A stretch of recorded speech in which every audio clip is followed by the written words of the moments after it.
రాజవృక్షం పలుగు శతాబ్దాల క్రితం ఒక విస్తృతమైన అరణ్యంలో అక్కడిని పరిపాలించిన ఓ మహోన్నత వృక్షం ఉండేది. ఆ వృక్షాన్ని రాజవృక్షం అని పిలిచేవారు. అది అరణ్యంలోనే అతి పెద్దది, ఎత్తుగా విరాజిల్లే దీని కొమ్మలు ఆకాశాన్ని తాకేవి.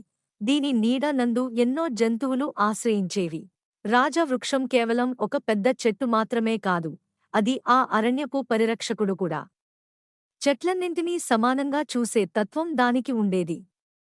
చిన్న చిన్న మొక్కల నుంచి మహావృక్షాల వరకు అందరికీ ఇది అండగా ఉండేది.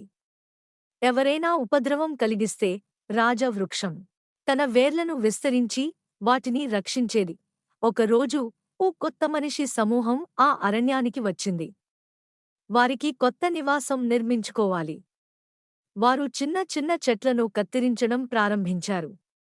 ఆ దృశ్యాన్ని రాజవృక్షం బాధగా చూసింది. కాని అది అరణ్యాన్ని విడిచిపెట్టలేకపోయింది. ఒక రాత్రి రాజవృక్షం తన వేర్లతో భూమిని కంపింపజేసింది. వాతావరణం మారిపోయింది, పెద్ద వర్షాలు వచ్చాయి. చెట్లు కూలిపోతాయనుకున్న ఆ మనుషులు భయంతో అరణ్యం విడిచిపోయారు.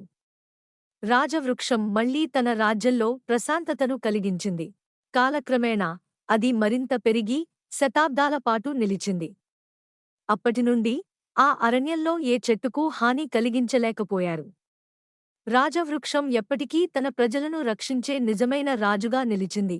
మోరల్: ప్రకృతిని ప్రేమించాలి, అది మనకు ఆశ్రయం కల్పిస్తుంది.